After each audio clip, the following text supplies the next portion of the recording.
Locked On Podcast Network presents the 2024 NCAA Bracket Breakdown.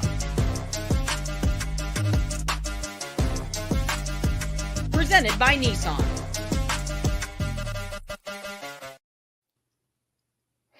Welcome into the 2024 Locked On Bracket Breakdown. I'm your host, Tenitra Batiste, alongside me and our co-host of Locked On College Basketball, Andy Patton and Isaac Schade. We aren't here just to break down favorites and upsets, although there will be a lot of that. We're also here to walk you step by step through filling out a winning bracket for your office or friend pool. We'll have local insight from across the field of 68, as well as gambling advice from our Locked On Bets insider. So break out your pencils and paper brackets. It's time for some madness. The 2024 Locked On Bracket Breakdown is brought to you by Nissan. Are you the kind of driver that likes to push things a little further? Ever wonder what adventure could be around the next corner? Take the Nissan Rogue, Nissan Pathfinder, or Nissan Armada and go find your next big adventure. Check them all out at nissanusa.com. Now let's get to it. Let's get to the brackets, starting with the left side. Okay, guys, real talk.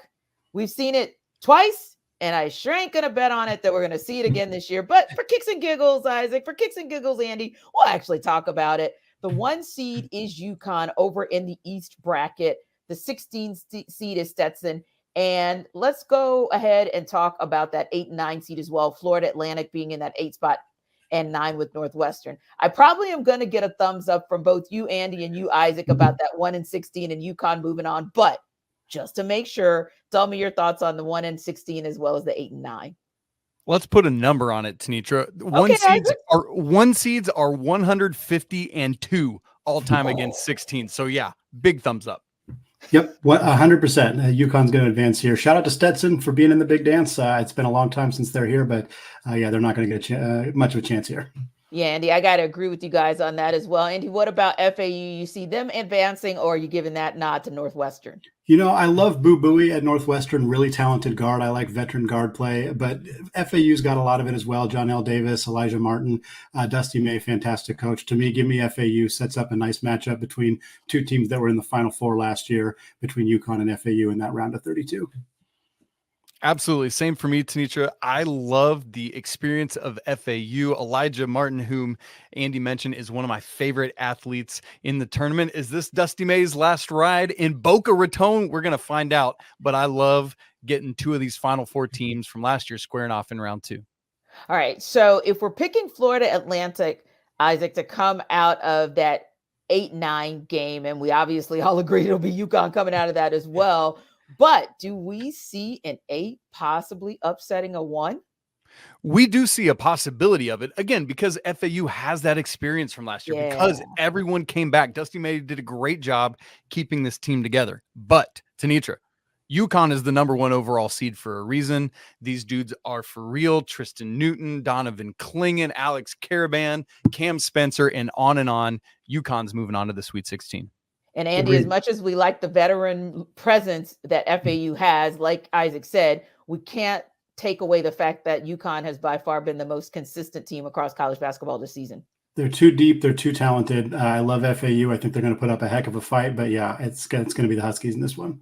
So, hey, I'm going to go ahead and do a cheat code, and I'm going to go ahead and put my UConn in because you guys said so. And I'm going to put my FAU in because you guys said so. But then I'm also going to put my UConn in again because guess what? You guys told me to do it. So I'm doing my bracket, and I'm going to definitely come back and circle back. If they're busted, it's on you guys. We'll take all that blame, Tenitra. Bring it on.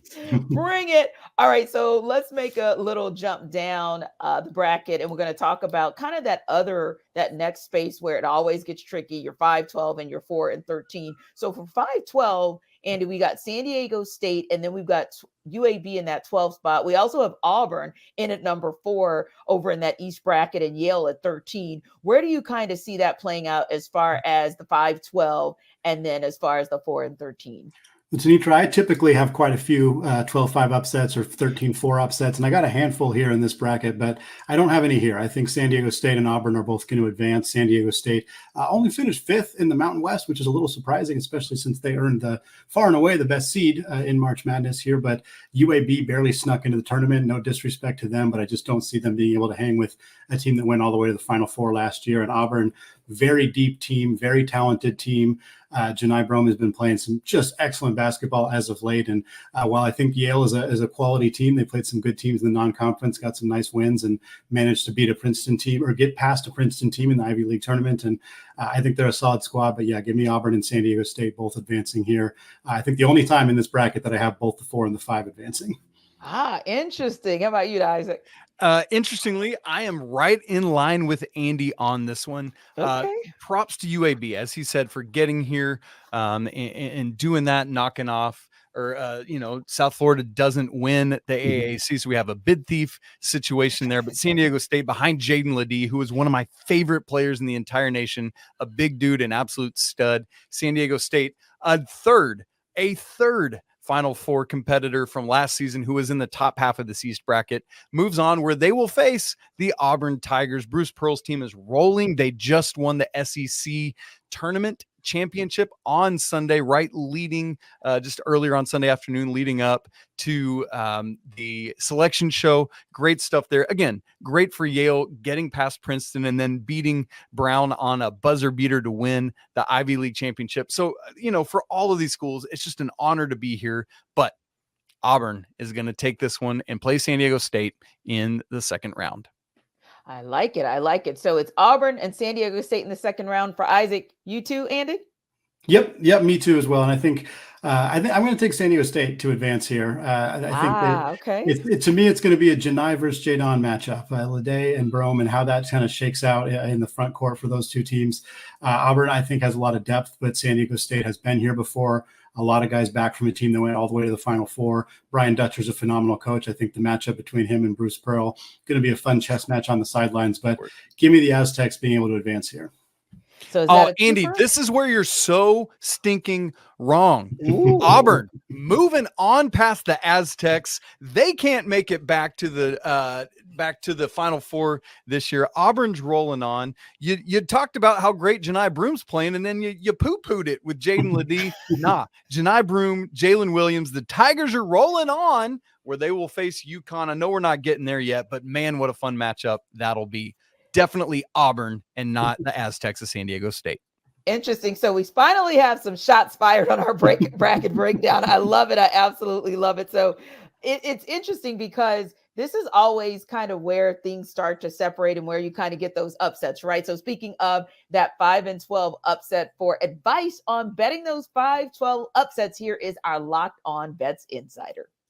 This is Lee Sterling with Paramount Sports, your Locked On Bets Insider. Everyone loves to watch and bet the number 5 and 12 seed games. Why? The number 12 seeds have gone 53-99, almost 35% since the field was expanded to 64 teams in 1985. My top 2 number 12 seeds to win straight up this year, James Madison, money line, plus 175 versus Wisconsin. I think Wisconsin's energy is going to be sapped up after playing Purdue and also Illinois in the last 4 games straight here. The Duke's 31-3. They average almost 85 points per game. And Grand Canyon, money line also, plus 175. Bryce Drew's team, 3rd appearance here in 21 and 23. I expect them to perform better and get at least to the 2nd or 3rd round. They're a top 50 scoring defense and offense here. Take a money line. For more insight and game selections, make sure to follow me on social media at Paramount Sports and check out ParamountSports.com. So guys, let's go down the rest of this East bracket and let me see where you kind of land there as well. Another one that oftentimes is an upset special is the 6-11. You got BYU and Duquesne that are going to be duking it out, no pun intended. Andy, which one of those teams are going to come out of that matchup? And then, of course, we got the Fighting Illini, number 3 Illinois at number 14 against number 14 Morehead State. Who ends up moving on from that duke out, that matchup? I'm really chalk so far on this bracket. I got both BYU and Illinois advancing here. Duquesne, kind of like UAB, they snuck into the tournament by winning, by stealing a bid. I think they're a good team. They were one of the better teams in the A10 at the early part of the season. They sort of struggled down the stretch, carried some momentum in here, but I think BYU is a bit underseeded as a 6th seed. I think they're going to roll here. Illinois playing some really good basketball as of late. Really nice run through that Big Ten tournament. Morehead State, I don't think is going to be able to hold much of a chance here against Illinois. And I got another chalk matchup here, 3 versus 6 in the second round.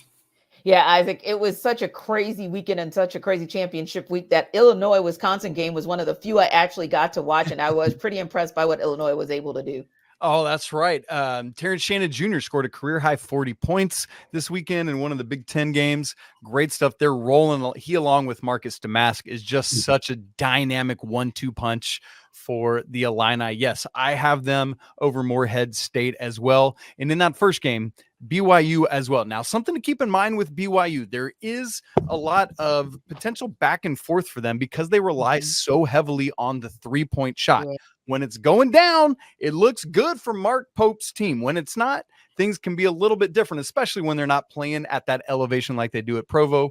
But shouts to Duquesne. As Andy said, that A10 was one of the wildest tournaments we had last week, where all 4 of the top 4 seeds lost in the quarterfinal rounds. But a great run for Duquesne, but it ends here. And then we get BYU and Illinois in the second round. Andy and I, once again, with the chalk, and we apologize. It's okay. It's fun. It's kind of fun when you guys disagree, but it's kind of cool when you guys agree too, because it means that we're kind of lockstep in what we see. But now here it comes, and whether or not you're going to agree once again, are we talking Illinois, BYU? Who moves on? Which way we going? I'm going with Illinois. I think Andy. BYU is going to have a tough time defending up against Coleman Hawkins and against the guards, like Isaac mentioned, with Damask and Terrence Shannon Jr. And they're too reliant on a 3-point shot. I think Illinois has got enough length to be able to slow them down, make life a little bit difficult for the Cougars. I think they'll put up a good fight, but I think Illinois has been playing good basketball as of late, and that'll continue and push them into the Sweet 16.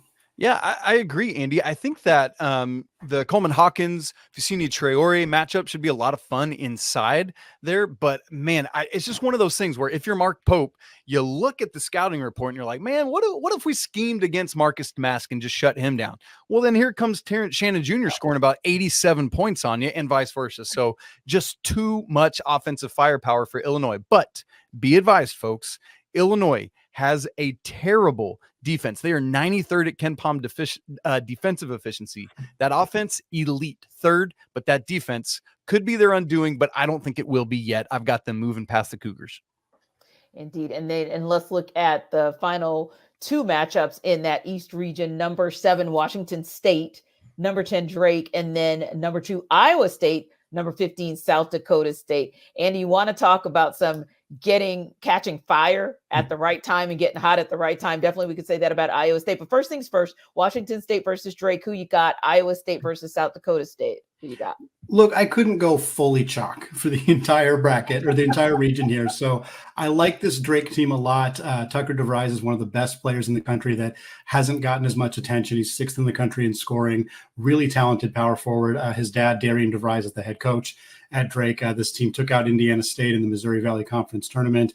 And Washington State's really good. Kyle Smith is a phenomenal coach, really good X's and O's, does a lot with maybe not as much resources. That's why he's been so successful at Wazoo. But I think it ends here. I think Drake is a 10-7 upset. Those don't get as much attention because they're pretty close in the bracket. But I think Drake's going to advance here and get an opportunity to take on an Iowa State team that I fully expect to advance over South Dakota State. Yep, agreed, Andy. And the interesting thing here is that these games are in Omaha, and Washington State's traveling all the way across the country, where Drake's going to be pretty close there.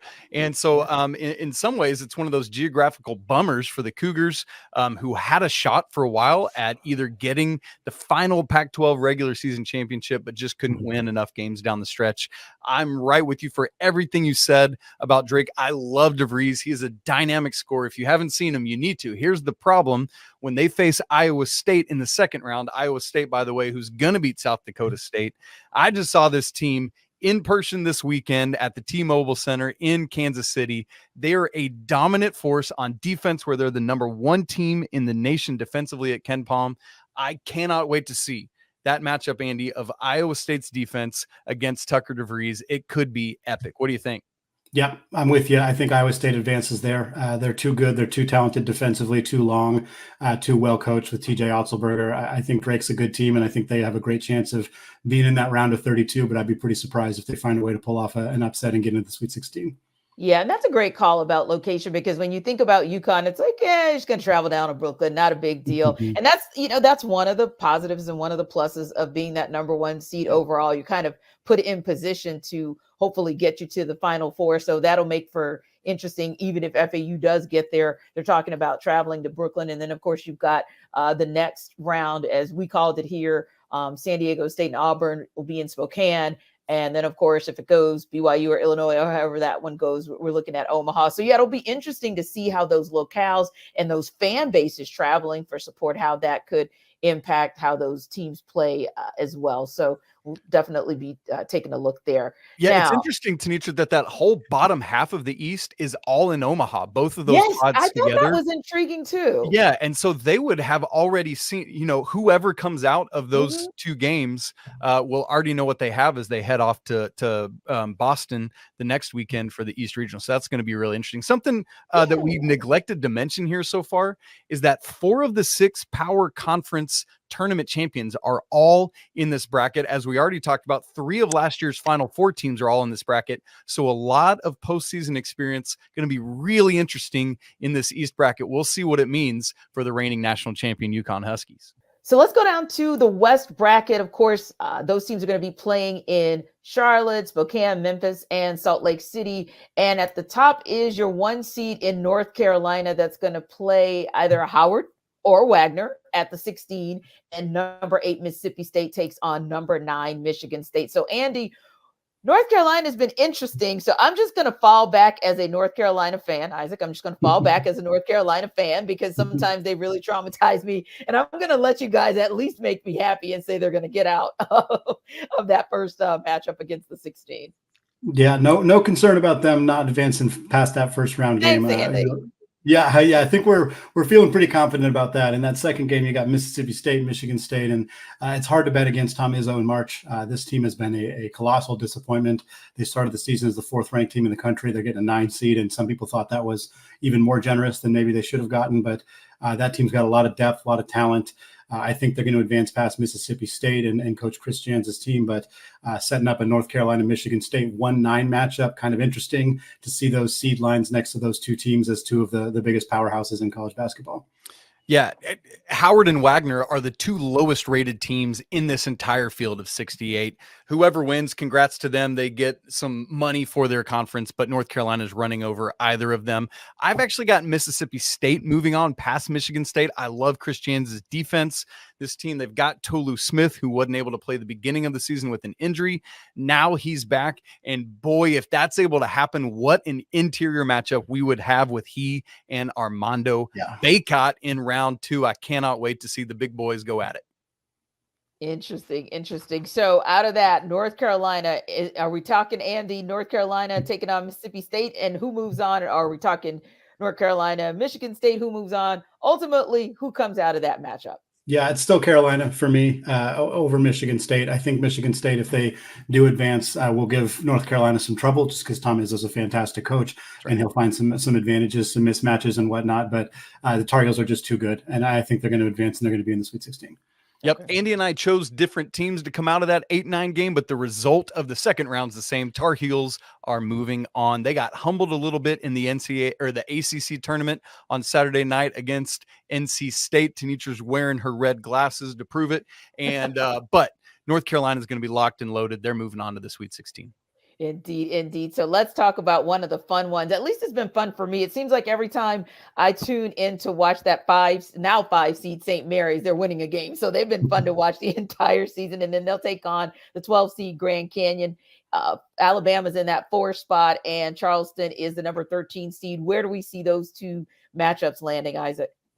Well, I went back to the chalk, and it's so funny, even though we have all these 5-12s we know we're supposed to pick. St. Mary's, who had a difficult troubling start to the season, has really figured it out, ended up winning the West Coast Conference regular and conference tournament championships. And so I know Grand Canyon is a great team with Bryce Drew as the head coach, a man who has one of the single greatest shots in NCAA tournament buzzer beating history. But St. Mary's for me is moving on in this one, where they will play the Alabama Crimson Tide. Nate Oates and his team. I love what Charleston brings to the table, but Alabama just too much. And so we're going to get St. Mary's and Bama in the second round. Isaac, it is my turn to chastise you for your picks here. Dang it. I not only didn't go chalk for one of these, I didn't go chalk for either of these. I got a 12-13 matchup in the second round here. Give me Grand Canyon over St. Mary's. The Gales lost Joshua Jefferson, their starting power forward, about 2 weeks ago. They did manage to beat Gonzaga once without him, but they lost badly the other time these two teams played. Mason Forbes has stepped into the starting lineup. He is offensively pretty anemic, great defender, great rebounder, doesn't do much offensively. Feels like they're playing 4-on-5. I think Grand Canyon and Bryce Drew can exploit that. Tyon Grant Foster is one of the best mid-major players in the entire country. I think St. Mary's going to have trouble with him. And on the other side here, Alabama just doesn't defend anybody. One of the worst defensive teams at that Power 6 level that we've seen all year long. Charleston is an incredibly well-coached team. They're a disciplined team. They're a 30-win team last year. I picked Charleston to be a 12-5 upset last year. The team that they played last year was San Diego State, who went to the Final Four. So if I jinxed it and I'm sending Alabama to the Final Four, I apologize, especially to our leader, Zach Blackerby, the host of Locked On Auburn. But we will see if that happens. But I think we could be seeing a fun mid-major matchup between Grand Canyon and Charleston in the second round there. Andy, how wild would that be if Alabama did that a year after they were the number one overall seed and fell off? So that would be pretty crazy. Tenitra, just moving on, I'm actually going to stick with St. Mary's to beat Alabama in this game. I know, as Andy said, they're down a little bit, but it's, for me, a rally the troops, circle the wagons moment. Andy talked about Alabama's defense. I mentioned earlier how woeful Illinois is defensively. Alabama is even worse. They can bomb away from three, just like BYU we talked about earlier, but the defense does not back it up. St. Mary's going to the Sweet 16. Mine would be Grand Canyon. I'm taking Grand Canyon there, 12 seed over a 13 seed. We've seen that before. Not very often, but it has happened. But I think the Lopes are just, again, Tyon Grant Foster, I mentioned him already, really talented young man. I think Bryce Drew has done a really good job with this program. And I think Drew and Pat Kelsey are two coaches who might end up being both at different schools next year, especially if this ends up being the matchup. But yeah, give me Grand Canyon advancing to the Sweet 16. Interesting. Now, as far as who could bust up the brackets, like these guys have already started kind of busted up the brackets, but as far as who else could bust up the brackets this year, here's our Locked On College Basketball and NBA Big Board contributor. Leaf Tulane of Locked On NBA Big Board and College Basketball here, and here is the Cinderella candidate I think will fit the slipper and make a run in the big dance coming from the left side of your bracket from the West region. It is the New Mexico Lobos, who are among the 5 bid thieves to get into the tournament. The Lobos are actually favored by 2.5 points in their opener against Clemson, who is the 6th seed. That is very rare and indicates value there right off the bat. Secondly, New Mexico is red hot, beating 3 good Mountain West teams consecutively in a league that got 6 bids.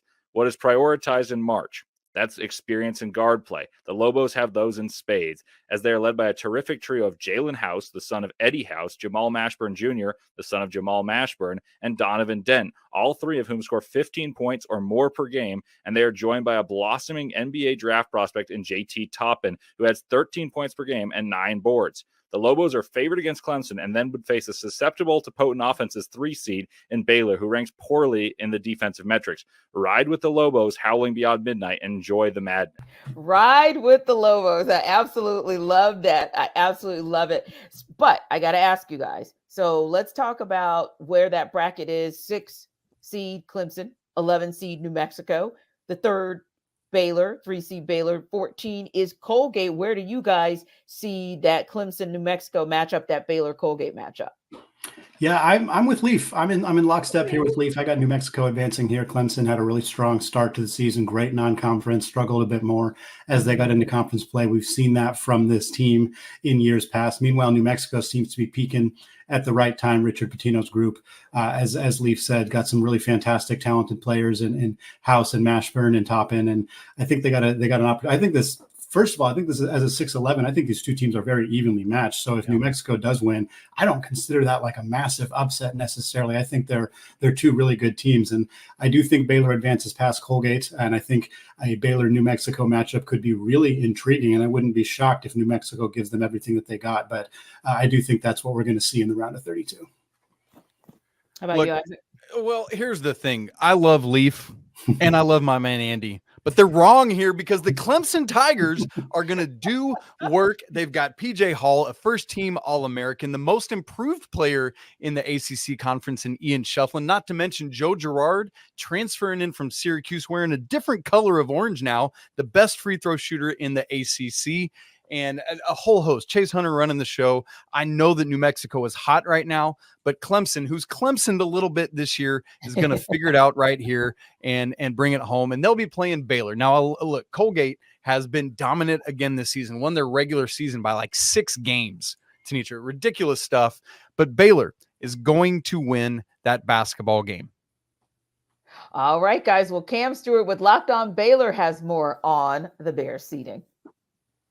The Baylor Bears might have the most uncertain team on the 1 seed line within their region, but it also might be the toughest region for a 3 seed to even get to the Sweet 16.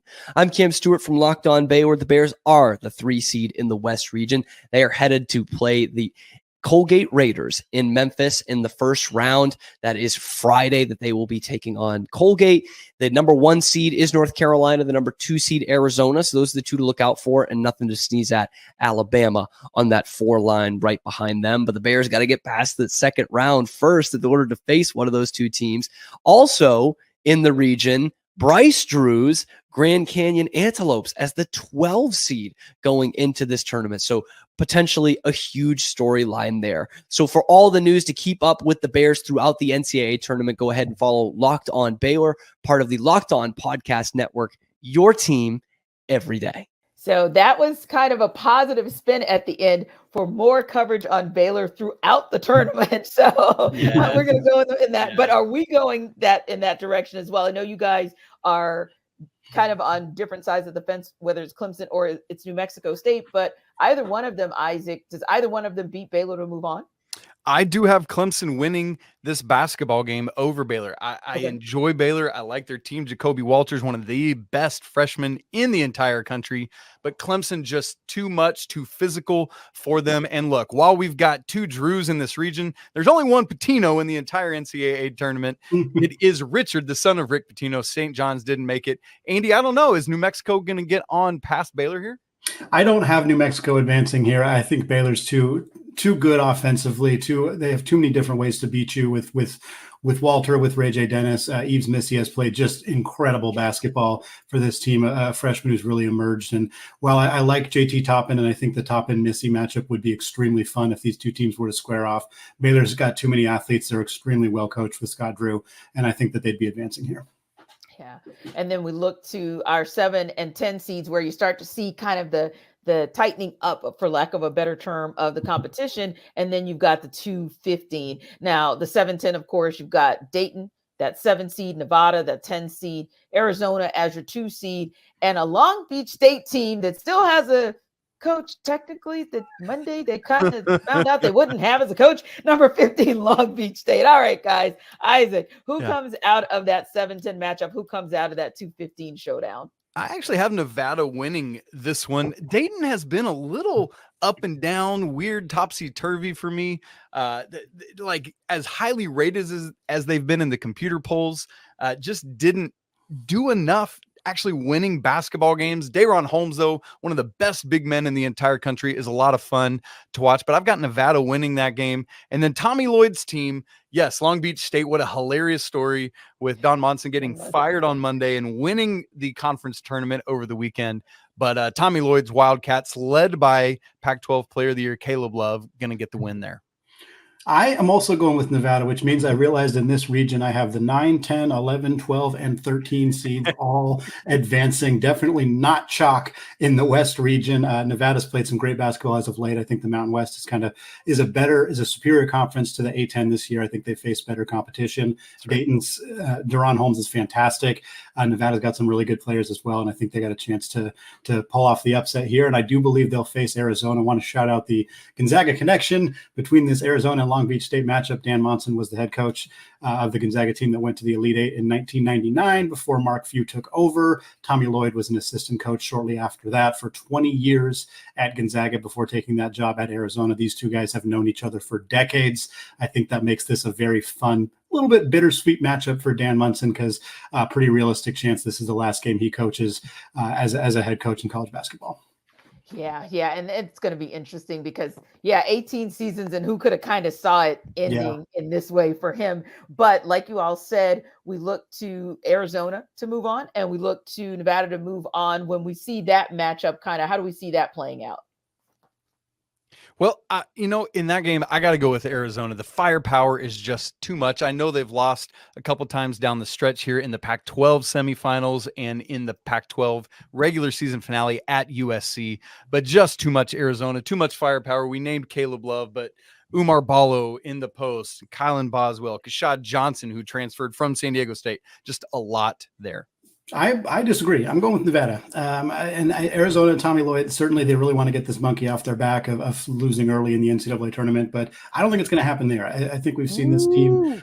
They lose to Oregon State in the regular season. They give up 100 points to Stanford in the regular season. I think teams have started to figure out how to beat this Arizona team. They have a tremendous amount of talent. They live and die a lot by Caleb Love, and that experiment has not always gone well, even though he has had a phenomenal season away from Chapel Hill. I think Nevada, they're a top 40 defense, top 40 offense. They slow the pace down. I think if they can dictate pace, force Tommy Lloyd's team to play a little bit outside of their comfort zone as a team that likes to run and gun, I wouldn't be surprised if Nevada, especially if they shoot it well, pulls off a pretty big stunner here and advances to the Sweet 16.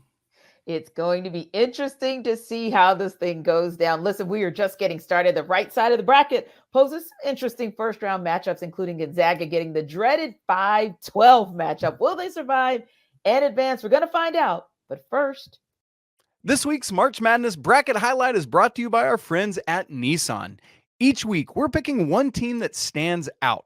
A team that's pushed it further than the rest. Just like any of the all-new 2024 Nissan SUVs, these guys were able to take it to the next level. The UConn Huskies can only be described as an armada. This top-seeded team is as hardcore as it gets out there, so it's no wonder they've landed the top overall seed in the NCAA tournament. They're one of the favorites to win it all despite 4 of the 6 power conference champions standing in their way in the East region. So take the Nissan Rogue or Pathfinder or Armada and go find your next big adventure. Shop nissanusa.com. The bracket breakdown is also brought to you by Amazon Fire TV, which is your destination for sports. From live games to highlights to in-depth analysis. Fire TV offers amazing viewing experiences with smart TVs, as well as the Fire TV stick that you can plug into your existing TV to provide access to millions of movies and TV episodes. I, at my house, literally have an Amazon Fire TV stick on every TV in my house. I love the layout. I love the user experience. I love the little remote that's got buttons for me to go straight to Hulu or Disney Plus or Netflix or whatever. Fire TV recently created Fire TV channels to deliver a constant supply of the latest videos from your favorite sports brands, all for free. That includes all of us here at the Locked On Network. Not to mention, the Fire TV channels have great news, entertainment, gaming, travel, and cooking videos as well. So check out Fire TV channels on Fire TV and Alexa devices. If you haven't done so, you should. Trust me on that. To learn more, visit amazon.com/LockedOnFireTV. Welcome back to the 2024 Locked On Bracket Breakdown presented by Nissan. Time to take it to the South, the Dallas bracket that's ultimately going to land in Dallas. But of course, we know first starts in Memphis, Brooklyn, Pittsburgh, Indianapolis, which is not really South. But anywho, number one, the 1 seed there in that bracket is Houston, and they'll be taking on the number 16 seed in Longwood. and then your number 8 Nebraska against number 9 Texas A&M. Guys, who comes out of those matchups? Isaac, we'll start with you. Look, Houston. We know what 1-16, so we just thumbs up that and keep moving. Nebraska's been a fun story this year coming out of the Big Ten, but Texas A&M, who just knocked off Kentucky in the SEC tournament, has so much firepower in the backcourt, led by Wade Taylor IV. I got the Aggies. Gig 'em. Take that on to the second round. No, I'm not with you on that one. A&M's far too inconsistent. I think they're like bottom 10 team in the country in 3-point percentage. Look, Wade Taylor is phenomenal. Radford is phenomenal when they're on, but those guys are not on too often for me. I think Nebraska's a more consistent team. I think they're going to be the team that advances here. Obviously, no argument with Houston. And I think I don't want to speak for Isaac here, but I got Houston. Oh, you can. I got Houston all the way in the Sweet 16, advancing past either Nebraska or A&M. Give me all that Jamal Shed, man. Yeah, he's a bad man. So let's just go to our 5-12 and see if we got any upset specials there. We got Wisconsin as the number 5 seed. And we got James Madison as the number 12. And then we got the Dukies at number 4 and number 13, Vermont. Where are we going, Isaac? It's weird. I keep picking all the chalk in these 5-12s and 4-13s, and I'm doing it again. I know. How boring of me. But look, Wisconsin, who had closed the regular season, losing 8 of their final 11 games, somewhere finds what they had done prior to the beginning of February and turns it back around in the Big Ten tournament, knocking off Purdue as part of it. I've got them upsetting James Madison, even though not upsetting, good grief, beating James Madison. Boy, that would be funny if James Madison was favored. Beating James Madison, despite the fact that James Madison has had success against the Big Ten, started off the season beating Michigan State, but I got Wisconsin here. And then Duke, while they have had some troubles, just too much for the Vermont team. Yeah, I'm going James Madison. Lee Sterling said that he's got James Madison and Grand Canyon as the 2-12 seeds to watch. I'm 100% lockstep there as well. I got the Dukes here moving on. Mark Byington, a phenomenal coach. I think he's probably coaching his last couple of games at James Madison. I know West Virginia, among other schools, are really eyeballing him as a potential replacement. But I think, having said that, this is going to be the trendy. I guarantee you, this is going to be the trendiest 12-5 upset. 100%, because Wisconsin has struggled. It is very well known that they have struggled. James Madison was immediately in the headlines 3 days into the college basketball season because they beat Michigan State, because they beat Kent State. So for more casual fans who have kind of just been in and out, they know James Madison has some big upsets. They know Wisconsin struggled. They know 12-5 upsets are the pick. They're going to pick it. I'm going to pick it.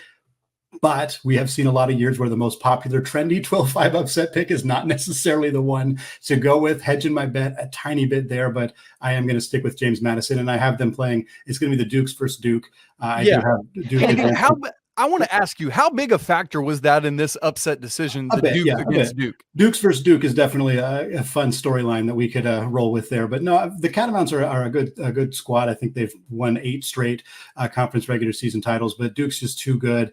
They're struggling a little bit. I'm not sure they're going to be as dominant of a program in this tournament, but I think they're going to advance here past Vermont. But does it matter, Isaac? Because at the end of the day, are we not still ultimately saying, hey, whichever one of you guys run up on U of H, it's going to be a done deal? Yeah, I mean, ultimately, I will eventually have Houston moving all the way through. We'll talk about that later. But I do have Wisconsin beating Duke here. Duke is the more supremely talented team, clearly. But they have shown youth and inconsistency this year. Wisconsin is a veteran team. They are methodical. Their offense, typically when we think Wisconsin, what do we think? Bo Ryan, defense. Let's grind to a halt. This Wisconsin team is a good offensive unit. I think they can knock off the Blue Devils, and I have them doing so. You can pat yourself on the back for your bold 5 seed over a 4 seed. I'm taking my 12 seed over a 4 seed here. No. 5 over 4 is awesome. Give me James Madison, Sweet 16. Give me the Dukes here. I think they can take him. Kyle Filipowski obviously is a huge storyline for Duke. If he's playing well, if he's doing what he's able to do, I think James Madison's going to have a hard time. But they got 2 really talented, really veteran players. I already mentioned Byington, a phenomenal coach. We saw this team knock off a really good Michigan State team. We've seen them do it time and time again. I think this is an opportunity for another 12 seed to be in the Sweet 16 and setting up a nice matchup between Houston and James Madison. Andy, where do we see it going when we start to look a little bit further down the bracket? You've got Texas Tech as a 6 seed, NC State as the 11 seed, Kentucky in that 3 spot, and Oakland at 14. Where do we see those two matchups playing out? Back to going chalk here. I got Texas Tech advancing past NC State. Look, what an incredible run from the Wolfpack. They deserve all the golf claps in the world for winning 5 straight games. They beat 5 teams who had all won a national championship in the 2000s. That's an incredible accomplishment, even if Louisville and Syracuse are not exactly at the level they've been in the past, but still a huge run for them. But I think it runs out here. Texas Tech, really well-coached team. Grant McCaslin does an awesome job with that group. I think they advance. I think Kentucky advances past Oakland here as well. Just too much firepower, too much pure talent on that Wildcats team to not to suffer a loss here. So I think we look at a 3-6 matchup between the Red Raiders and the Wildcats of Kentucky. Completely agree on the Kentucky side of things, but I have NC State keeping it. Oh, wow. Another ACC team advancing from Isaac. Yeah, you know what? I didn't even really realize that, but here we are. But let me say this. NC State is just the second ever team to win 5 games in 5 days to win their conference tournament championship. The other, the Kemba Walker UConn Huskies team that went on to also win the NCAA tournament. Now, I don't think NC State's about to do that, but I do have them getting past Texas Tech. The Red Raiders are a little bit banged up here. As Andy said, Coach McCaslin has done a great job in his first year in Lubbock, but NC State and their big man inside, DJ Burns, is a force to be reckoned with. He had 7 assists in that ACC championship game. Watch what happens as he is inside with guys like DJ Horn. It's the DJ show for NC State. Give me the Wolfpack moving on to the second round. Gotcha. So if we then look, and we're going to stop for a second and kind of hear a little bit more about this, but there are some intriguing matchups to figure out whether or not who those teams are going to meet as well. And that's with our number 7 seed in Florida, and then our number 10 seed there with Colorado or Boise State, number 2 Marquette, and number 15 Western Kentucky. But let's hear from our guy Brandon Olson with Locked On Gators. He'll have more for us on Florida's position in the tournament. It turns out going 3-1 in quad 1 this weekend and being the SEC runner-up means nothing for the NCAA tournament. I'm Brandon Olson with Locked On Gators. The Florida Gators are the 7 seed in the South bracket and will face either the winner of Boise State or Colorado, and then if they win, they will face off with likely Marquette. Kentucky's in the bracket, Nebraska, Wisconsin, Texas A&M, Duke, and Houston. And the Florida Gators, it's an interesting situation to play the winner of a play-in game on Friday because you don't have all this time to prep. You are coming off a huge injury with Micah Handlockton, who will miss the entire tournament. But the Florida Gators will persevere and show up, and I still don't understand how everybody thought that they'd be a 5 or 6 seed going into the SEC tournament. Then they went 3-1 in quad 1 games, including a loss to Auburn. And somehow the Florida Gators are a 7 seed. For more coverage of the Florida Gators during this entire tournament, check out Locked On Gators, your team every day.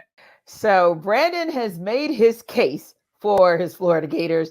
They're, like we said, the number 7 seed versus either Colorado or Boise State at number 10. Isaac, who do you think's coming out of that matchup? And then, of course, we've got Marquette versus Western Kentucky, the 215 seed.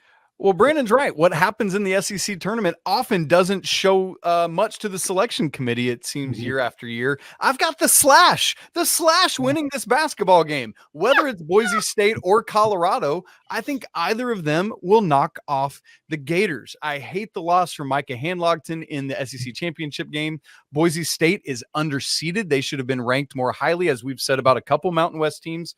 Colorado has so much talent. KJ Simpson, Cody Williams, another one of the best freshmen in America, Tristan Da Silva. This threesome can really put it together. They've struggled with some consistency this year, but I honestly, truly like either of these teams to beat Florida. And then Marquette, Tyler Kolek is ready to go according to Shaka Smart. We'll see what happens this week, but they're going to beat Western Kentucky. Yeah, I hate the hand locked in injury for Florida. I'm curious if that made an impact on them getting seeded at a 7 when, yeah, I can totally understand BO's argument for them being a 6, maybe even a 5 seed. But Todd Golden, phenomenal coach for the Gators. He's a very analytical mind, I think takes a lot of research. I think the fact that he won't get as much time to prep for his opponent is something that could impact the Gators. I'm with Isaac 100%. Boise State or Colorado, whoever wins that game, which is going to be a really fun game, by the way. Yeah. That team, I think, advances past Florida. They end up playing Marquette, who, even if Kolek's not at 100%, they're going to advance past Western Kentucky. We'll see if that impacts them a little bit further down the line in this tournament. But I think you're going to see Marquette playing either Boise State or Colorado in that second round. Okay. And when we go to that second round, where do we go from there? Because we're still looking to see who's going to meet the Vaughn at U of H. But where are we going in that second round? Who moves on from there, Andy?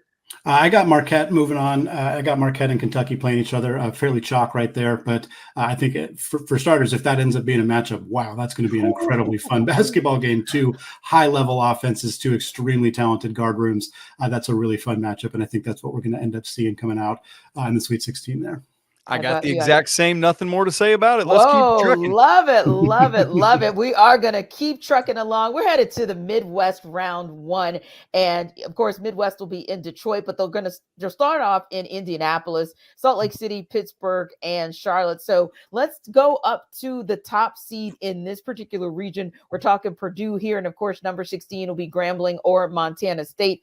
And then we look at number 8 Utah State against number 9 TCU. Let's take those matchups first. And guys, let me know where you're landing. Isaac. I got Purdue.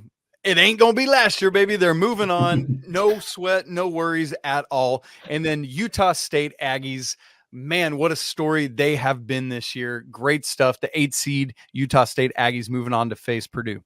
It's not going to be the same story for Purdue. I'm with you. I would love it if Montana State and Utah State advanced, because Montana State's coach, Danny Sprinkle, took the job at Utah State last year. That'd be kind of a fun storyline, but it's not going to happen. Purdue is advancing. I do also have Utah State, the Aggies. I think they were underseeded, like we've talked about with a handful of Mountain West schools. It's the team that was in first place in the Mountain West for the vast majority of the season. 8 seed felt a little bit disrespectful in my mind. Really talented program there, and I think they advanced past TCU. And do we see Purdue or Utah State coming out of that matchup? Oh, it's going to be Purdue. I love Utah State. I'm excited about the matchup inside between one of the best names in college basketball, Great Osobor, against Purdue's National Player of the Year, presumptive dude, Zach Edey. But those sophomore guards have grown up. Purdue moves on to the Sweet 16. No, I'm picking a stunner here. I think Utah State would need a great performance from Osobor, but I think they could get it. I think Purdue, I know they're kind of the team that you can dunk on a little bit because of the loss of the 16 seed last year, but we've seen Purdue be susceptible to some teams that can play the style that Utah State can play. They're a really well-coached team. They can pack it in, force Zach Edey to get rid of the basketball, force those guards to beat them. I do agree with Isaac. Those guards are vastly improved from where they were last year, Braden Smith and Fletcher Lawyer. But apologies to the Lawyer family. That's right. Yeah, big apologies this time.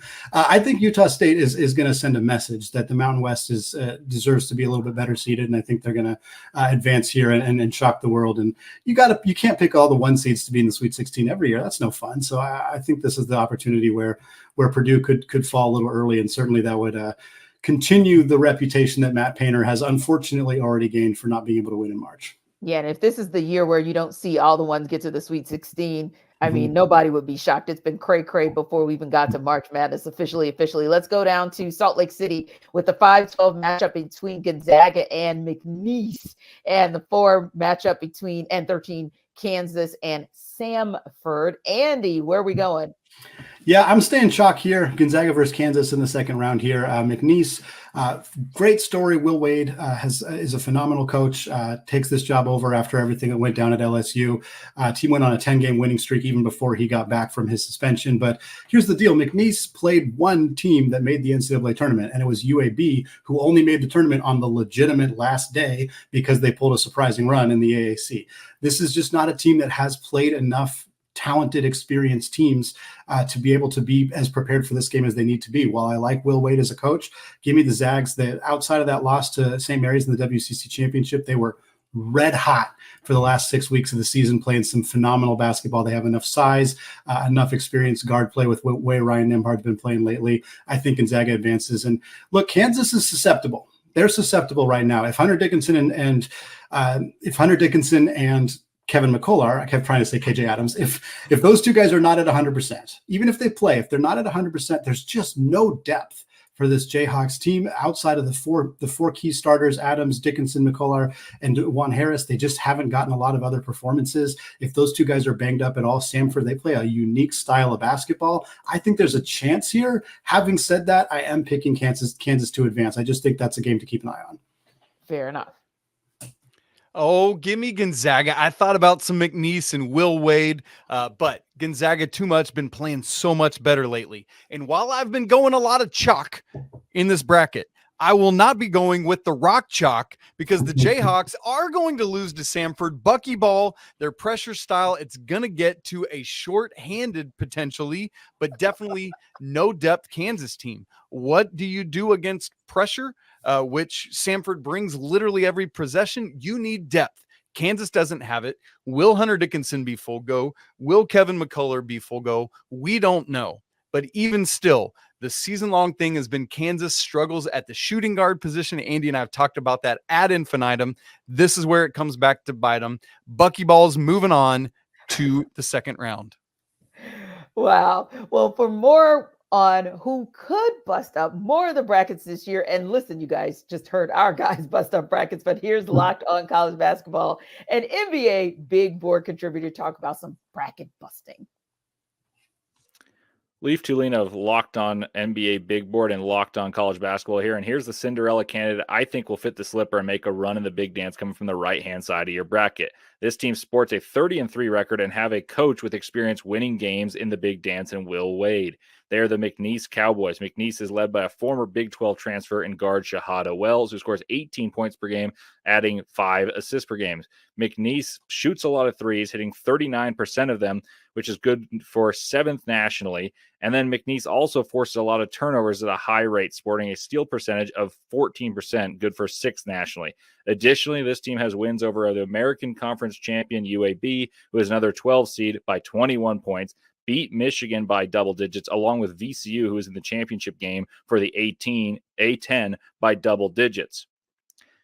They are also well ranked in KenPom and adjusted efficiency on offense and defense, ranking ahead of other teams that made the tournament from high majors. That's really hard to be, and they've done it well. McNeese plays a team in Gonzaga that was supposedly going to be a 6 seed. That is a 5 because BYU does not play on Sundays, so perhaps less warranting the seed line they possess. Gonzaga is a team that is heavily reliant on bigs to score, and McNeese has the ability to disrupt and take the ball away from guards and disrupt the ability to get the ball into the post, which is where Gonzaga makes their hay. And that makes this a very interesting game. The winner then would face either a dilapidated Kansas side that has struggled and could be without their best player in Kevin McCullar should they top the SoCon champs, Samford. Samford also presses a lot and could beat Kansas, so you could see double upset madness coming from this side. Let's see if McNeese can cause chaos and mayhem in Salt Lake City. I'll be at the games expecting to see it. So Leaf is thinking he's giving McNeese maybe a little bit more credit than we did, but ultimately speaking, I want to hear what you guys think about who's coming out of that space to ultimately meet Purdue. I know that you guys are a little bit split there, but tell me from where we were before Leaf started to where we're going to be, who's going to meet Purdue? Well, Andy? Samford wins this basketball game. And why do I have to do this? Because one of my bold predictions preseason was that Gonzaga's Sweet 16 streak would end this year, and it happens at the hand of the Samford Bulldogs. I got to keep my bold prediction rolling, and this is how it's going to happen. How about That's you, why Andy? you have Creighton in the Final Four, right? Oh, you don't. We'll get there later. I got Gonzaga advancing here past Kansas in this situation. Again, Kansas is pretty banged up. We'll see how healthy they are. Graham Ike versus Hunter Dickinson, incredibly fun matchup on the low block. But I ultimately think the depth issue is going to be a problem for Kansas. I think Gonzaga, the way they've been rolling as of late, will be able to advance here. Again, for me, not playing Purdue, actually playing Utah State in that Sweet 16 matchup would be a really intriguing one. Yeah, interesting indeed. Let's go to the bottom of that Midwest bracket where we see South Carolina at the 6th seed. We see Oregon in at 11, Creighton at 3, and Akron at 14. How do we see those playing out, Andy? Yeah, I'm taking South Carolina and Creighton here. I don't think Oregon's very good. Shout out to them for winning the Pac-12 tournament. But this The is final Pac-12 Yes, tournament. the final Pac-12 tournament. I think Dana Altman saved his job. I think if he had lost any of those games, that he would be one of the coaches we would hear being on the chopping block. But he managed to find a way to get those W's, and now might get an opportunity if they do pull off a win to play his old school at Creighton. But ultimately, I think Lamont Paris and the Gamecocks are going to advance here. Really good job by him this year. This team was not expected to be anywhere near this conversation, and yet they are. I don't think Oregon's got the horses to win this one. Akron, funny story that they got into the NCAA tournament. Funny is maybe not the right word, kind of more tragic for Kent State, who unfortunately player made a mistake and committed a foul when he shouldn't have, and the team ends up losing because of that. But Creighton is so talented. They got some depth issues that I think could trip them up a little later in this tournament, but I think they advance here and they end up playing South Carolina. Well, South Carolina, as Andy said, was picked dead last in the SEC preseason poll. They finished tied for second. Great job by Lamont Paris. But I actually have Oregon continuing to ride the wave of their Pac-12 tournament run. N'Faly Dante is an absolute dude, 16.2 points per game. Jackson Shelstad is a fantastic freshman for the Ducks there, 13.1 points a game. So they might not have the horses to win this game, but they got the Ducks to win this game, and they're going to do it. See what I did there? But I'm right with Andy on Creighton. Too much firepower from everyone but the guy I call Egg. All righty. So regardless of which one of those teams plays Creighton, whether it is South Carolina or it is Oregon, does Creighton come out of that matchup to move on? I have Creighton coming out. Yeah, I think, again, that the top four guys they have in Alexander and Ashworth and Baylor Shireman and Ryan Kalkbrenner, those two, that group is just so good. And they're not getting a lot of contributions from anybody else, not from Mason Miller, not from Farabello, like some of the other guys. And I think that could trip them up later, but I think they're good enough to advance past South Carolina, such a dynamic offense, high scoring offense, especially when Ashworth is shooting well from deep. So give me the Blue Jays advancing into the Sweet 16. Got nothing different for me. Give me the Creighton Blue Jays. I had them, as Andy joked about, as a preseason Final Four team, and I'm not coming off of that in this game. Well, we will see what Andrew Lyon has to say about that. He is with our Locked On Gamecocks and has more on South Carolina's position in the tournament. The South Carolina Gamecocks are a number 6 seed, and anything else would have been wrong. I'm Andrew Lyon from Locked On Gamecocks. For the first time in 7 years, South Carolina will be going dancing in March Madness. The Gamecocks are a number 6 seed in the Midwest region, which I think is a little bit low. A lot of projections had them as a number 5 seed going to this bracket, but I don't think it's a bad deal at the end of the day. The big dogs in this region are the Purdue Boilermakers, the Tennessee Volunteers, and the Creighton Blue Jays. The South Carolina Gamecocks will be taking on the number 11 seed Oregon Ducks in the first round. The Oregon Ducks won the Pac-12 tournament championship, so they are definitely on a hot streak right now, and they're led by former Gamecock Jermaine Cousinard. For more on the South Carolina Gamecocks, subscribe to Locked On Gamecocks, part of the Locked On Podcast Network, your team every day. Well, we'll see if Andrew is right on that one or if you guys are right on the money with South Carolina. But ultimately speaking, let's go a little bit further down the Midwest bracket where we see Texas, the number 7 seed, taking on either Virginia or Colorado State at number 10. And of course, the 2 seed Tennessee will take on number 15 in St. Peter's. Where do you see those matchups going, Isaac? Well, I took the slashy earlier coming out of the play-in game, and guess what? It's happening all over again. Oh. I know Andy gave me a hard time about the ACC earlier, and so let's fix that because I'm going with Colorado State coming out of that game and beating Texas, who's been underwhelming a year after making it to the Elite Eight. And then, look, St. Peter's won against an SEC team coming out of that 15-2 matchup a couple of years ago when they knocked off Kentucky in the 2022 tournament. It ain't happening this year. Too much Dalton Connect. The Vols are moving on to round 2. I'm with you 100% here. I'm also taking this last year between Virginia and Colorado State, picking both opportunities for those 10 seeds in the play-ins to advance, in part because Florida's vulnerable with hand locked in. And frankly, I think Texas was a bit overseeded as a 7 seed. I don't think they're quite that good. And certainly when they're at full health, they can be really talented. And Dylan DeSue is a big factor for them. But ultimately, I'm taking the slash between Colorado State and Virginia. I think ultimately it is going to be Colorado State. Isaiah Stevens is just such a dynamic, talented, all-around guard, one one of the better mid-major guards in the country. And I think that's what we're going to see advance there. And I do think that team, Colorado State, will end up playing Tennessee. Again, love the Peacocks, love the story. It was a phenomenal run a couple of years ago. The fact that they lined them up as a 15 seed against a dominant SEC team once again is pretty entertaining, but Dalton Connect is too good. I think Tennessee advances here. And Andy, is it Colorado State or Tennessee who moves on? Tennessee. Tennessee is just so good. Rick Barnes has had his issues advancing in the NCAA tournament. There's no secret about that. No surprise there. But what he needed on this roster was a bucket getter type of scorer, along with all the defensive role players that they had around him. They add Dalton Connect. He's the perfect piece alongside Vescovy and Ziegler and Jonas Adu and everybody else on that roster. And I think we've seen them be susceptible to some losses at times, but ultimately when this team is on, they're really, really good. And I think they're going to find a way to play themselves into the Sweet 16 again. Yeah, shake off the rust of what you saw in the SEC tournament last week. Tennessee wins this game. Colorado State has been just too inconsistent, too up and down this year, particularly in Mountain West play. As great as Isaiah Stevens is, Tennessee has the defense to shut him down and enough offense to get it done. Move on to the Sweet 16. So what's the highest seed we could see make the Final Four, and which number one seed will fall first? We'll give you our picks, but first. The bracket breakdown is brought to you by LinkedIn. When you're hiring for your small business, you want to find quality professionals that are right for the role.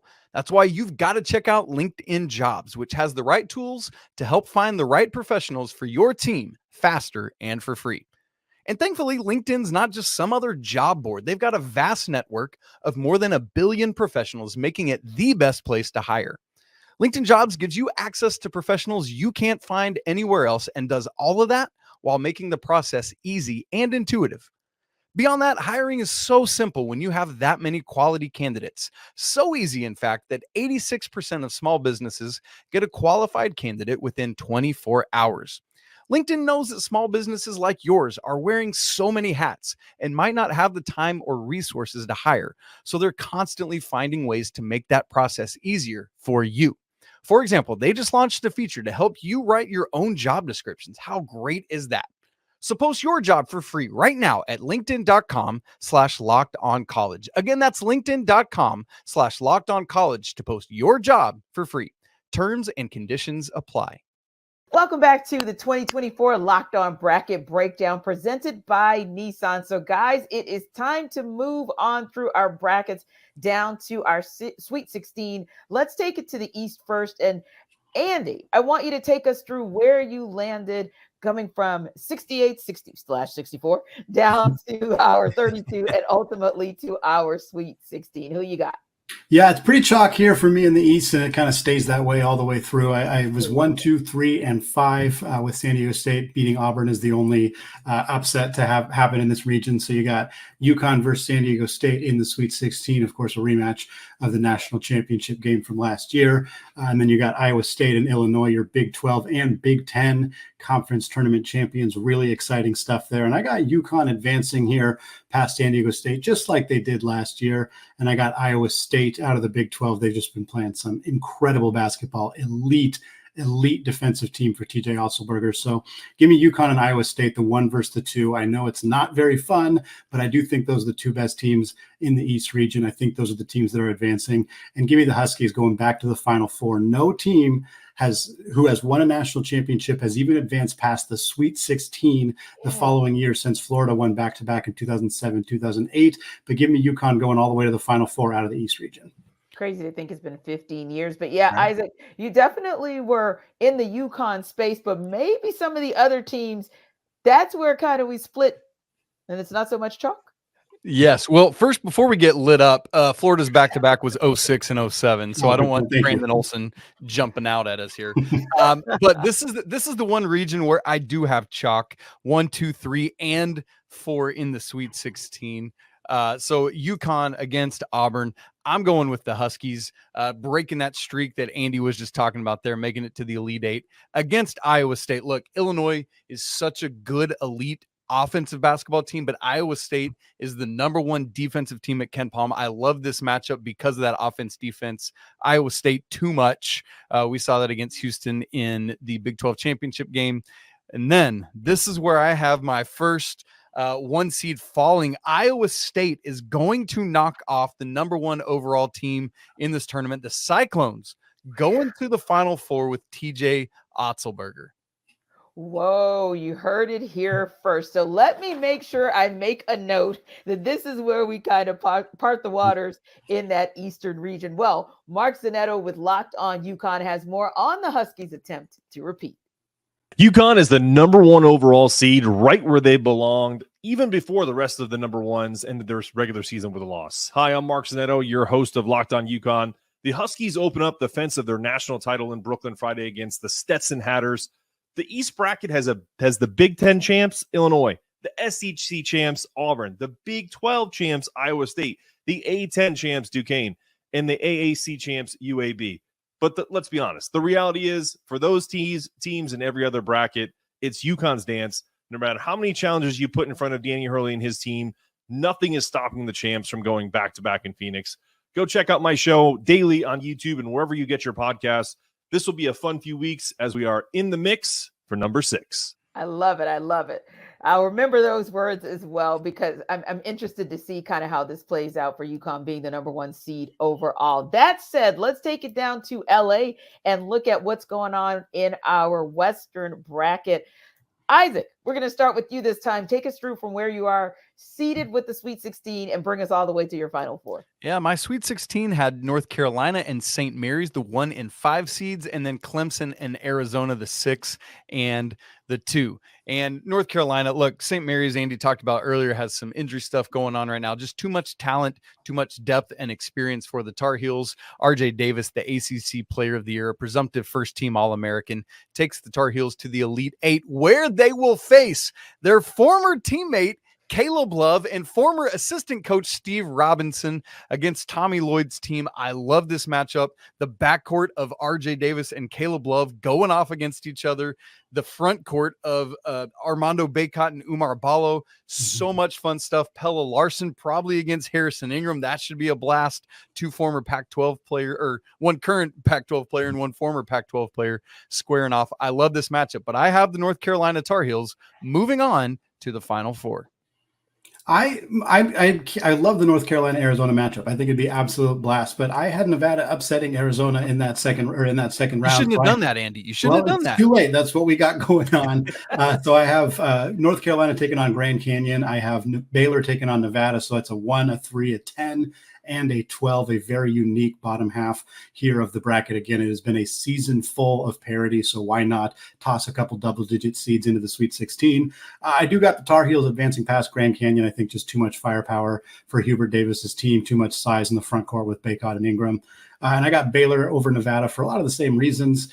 Baylor's guard room is just so good. They have had their struggles at times defensively, but I think they're good enough on that end of the floor, especially with their explosive offense to advance past the Wolfpack. I got North Carolina and Baylor in that Elite 8 matchup. And give me the Bears here. I know that the defense is an issue for them, and Carolina has been playing some good defense, especially as of late. But I think there's a really fun, intriguing matchup here between those backcourts of Ray J. Davis and Ray J. Dennis. Yes, thank you. I was like, I know I have it wrong there. Dennis and Walter for Baylor, as well as obviously RJ Davis and Cormac Ryan for North Carolina. I think that's a really fun matchup. But give me the Bears advancing here and going into the Final Four. That'd be a fun rematch of the 2022 second round when Baylor was working to defend their national championship.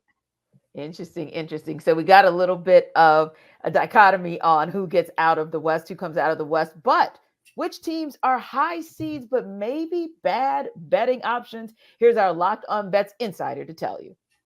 This is Lee Sterling with Paramount Sports, your Locked On Bets insider, and these are the 3 most overrated teams for March Madness. Number 1 seed, Purdue. They try to feed the ball way too much to Zach Edey, and they miss a lot of key free throws late in games. Number 2 seed, Tennessee. They have arguably the best player in the country in Dalton Knecht, but their second best three-point shooter hits only 38%, but only on about 30 regular season attempts. Number 2 seed, Arizona. This Pac-12 team was playing poor opponents all season long. When they played decent rosters like FAU and Washington State, they had trouble. they have played very few quad one opponents. For more insight and game selections, make sure to follow me on social media at Paramount Sports and check out ParamountSports.com.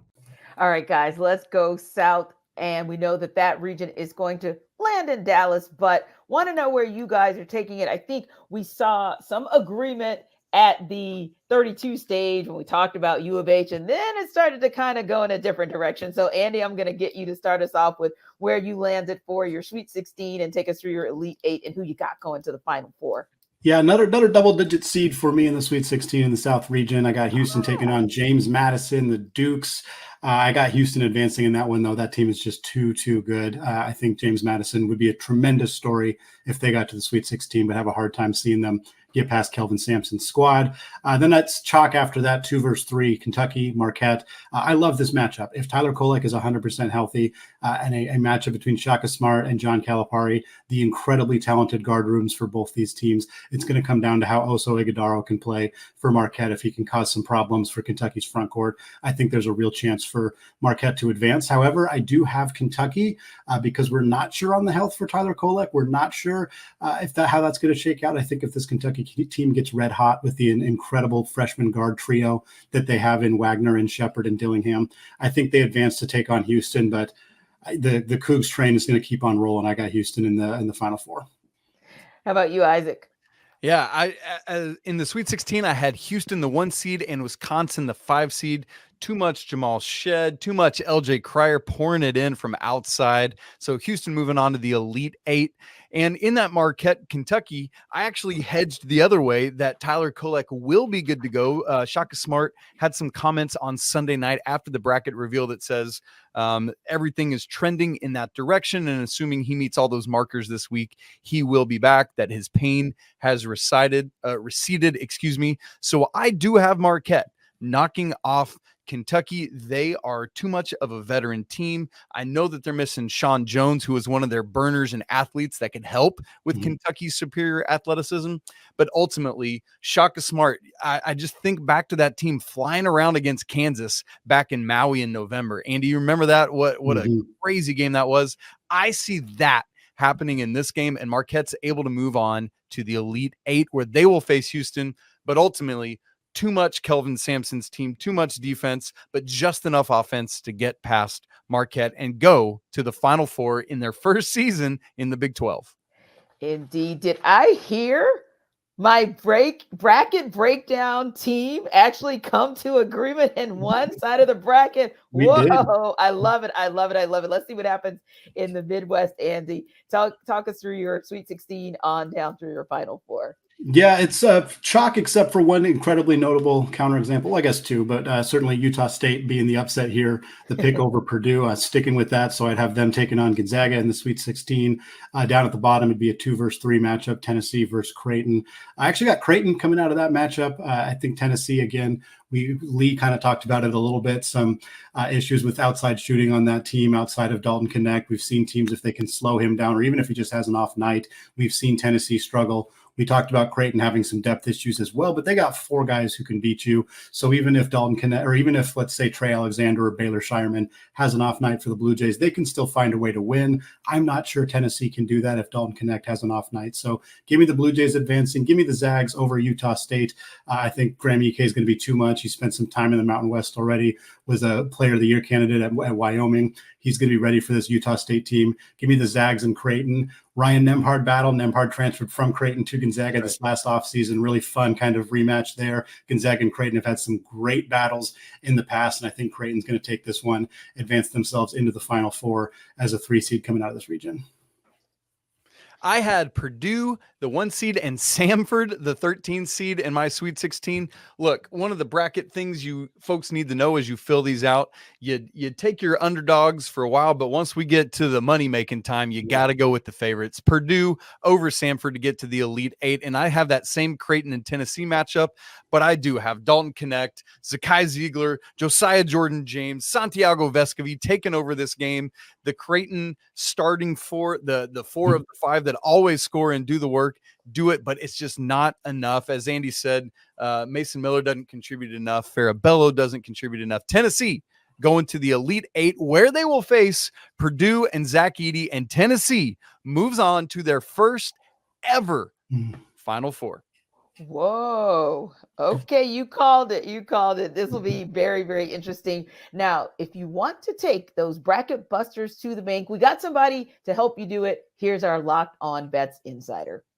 This is Lee Sterling with Paramount Sports, your Locked On Bets Insider.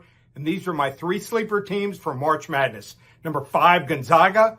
Number 1 and number 2, Purdue and Tennessee, are consistent choke artists in this region here. And number 4, Kansas, is banged up. This team beat Kentucky and St. Mary's on the road. Number 10, Drake, top scorer Tucker DeVries. Number 6, scoring in college basketball with over 21 points per game, had 13 games of 25 points or more. And the team shot over 43% from three-point range in conference tournament. And number 11, Duquesne. The Dukes have won 8 straight, and they ranked number 34 in adjusted defense, the best among mid-major busters here. For more insight and game selections, make sure to follow me on social media at Paramount Sports and check out ParamountSports.com. All right, guys, time to put your money where your mouth is indeed. So let's go back to the Final Four one more time and then tell me who you guys got winning it all. So if I go back to the East, if I have it right, I've got UConn. That's Andy. Did I get that right? Yep. And I've got Iowa State. Isaac? That's right. All right, boom. Remember we said that. And then we go to the West, and I've got Isaac. You're picking UNC coming out That's of the correct. West. And we've got Andy with Baylor. Yep. And going up top to the South, it's Andy with U of H and Isaac with U of H, right? Agreement. I love it. I love it. But then we go back to the Midwest and we take it back down to Isaac having Tennessee. And let's see, Andy, you got Creighton? Yep. All right. Time to put your money where your mouth really is. Who's going to be hoisting that trophy, cutting those nets in about 3 weeks from now? Andy, who you got? Give me the Huskies. First time repeat national champion since 2007, not 2008 when Florida did it back-to-back years. This UConn team is so deep. They're so talented. Danny Hurley has this team absolutely rolling. Even at times this year when they had injuries, they never really wavered. They've had very few ugly losses this year. They lost to Seton Hall in the first game of the Big East. Outside of that, this team has just been tremendously phenomenal. If they can stay healthy, if Klingon doesn't suffer any injuries, his presence down low, Alex Caravan and Cam Spencer providing that floor spacing on the wing. Tristan Newton's one of the top 3 point guards in college basketball, and I don't think he's third. He is phenomenal the way that he has played this year. That combined with, I mean, we're 4 players in. We're not talking about their potential lottery pick combo guards and Stephon Castle. Like, this team is so deep, so talented, so well coached, so experienced. To me, it's really hard to see, especially with the matchups here in this bracket, that Baylor does not have the defensive horses to hang with UConn. Houston is a phenomenal defensive team, and I think that's your national championship matchup is UConn versus Houston. But Houston just does not score enough. UConn does not need to score 85 points against Houston. They probably only need to score 65 in order to win that game. It might not be the most fun watch, but I think UConn beats Houston in a low-ish scoring national championship game. Isaac, who cuts down the nets on April 8th in Phoenix? Well, coming out of that left side of the bracket where Iowa State and North Carolina, I do have the Tar Heels, just that experience that they have, despite the fact that they have a freshman running the show in Elliot Cadeau. I just rhymed and I didn't even know. But the Tar Heels are bringing it into the national championship game. First time making it back there since 2 years ago when they fell to Kansas. And unfortunately for the Tar Heels, they will fall again to the Houston Cougars, who are going to knock off Tennessee. A great defensive battle, by the way, in that semifinal. Good grief. Looking forward to it. Houston, North Carolina in the championship game with Kelvin Sampson and the Cougars doing it. But what's interesting for me is I look at my Final Four. It is like 6 of our top Ken Palm teams in the nation. Iowa State, number 1. Houston, number 2. Tennessee, number 3. And North Carolina, number 6. So we could have a defensive-minded Final Four if it plays out the way I see it. How about you, Andy? We talked about UConn. That's who you're picking to win it all. Isaac, you're picking U of H. But Andy, is there any pick when you look back to how you got to UConn winning it all that you said, man, I hate I went that route? It's funny. I fill these out kind of quickly, and then I go back through, and I usually go back through a handful of times. So I'm still kind of working back through some of the picks that I made here. There's nothing that I vehemently don't like. I kind of wish I'd picked Drake a little bit farther. I just don't like that second round matchup with Iowa State. I think that's a tough one for them. Yeah. I do think Drake is the kind of team, like the kind of mid-major double-digit seed that could advance to the Sweet 16. I have a hard time seeing them do it over Iowa State. So that's kind of the one that's tough. Obviously, Utah State over Purdue is a Hail Mary pick. I don't regret it because I think there's a real chance that we don't have just a bunch of one seeds in the Sweet 16 Elite Eight. This just has not felt like a year where we're going to see a whole bunch of one seeds and two seeds and three seeds all advancing.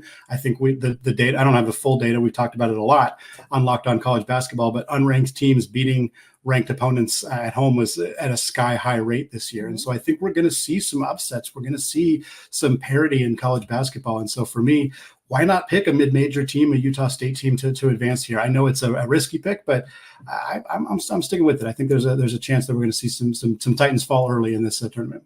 Yeah. And Isaac, how about you? You end with U of H cutting the nets on April 8th. But is there, when you look back across the brackets, is there one where you say, I kind of wish I hadn't gone in that direction?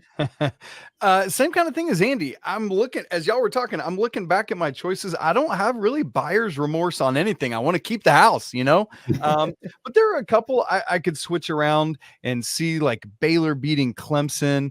Maybe one would be this. I picked Oregon over South Carolina. I could see the Gamecocks really taking care of business there, winning as they did. What was that? The 2017 season when they knocked off Duke, they were a 7 seed, beat the 2-seeded Blue Devils. And so there's a couple there, but nothing. Obviously Thursday and Friday, I'm going to regret all of this because it's all going to be dead wrong. As Andy's talking about, there's going to be upsets galore. And that's what makes this the single best time of the year. It is. It's like Christmas for these guys here. Thank you so much for watching the 2024 Locked On Bracket Breakdown presented by Nissan. Don't forget to follow and subscribe to your favorite Locked On show as the NCAA tournament progresses. And as always, Andy and Isaac will have you covered on Locked On College Basketball, part of the Locked On Podcast Network, your team every day.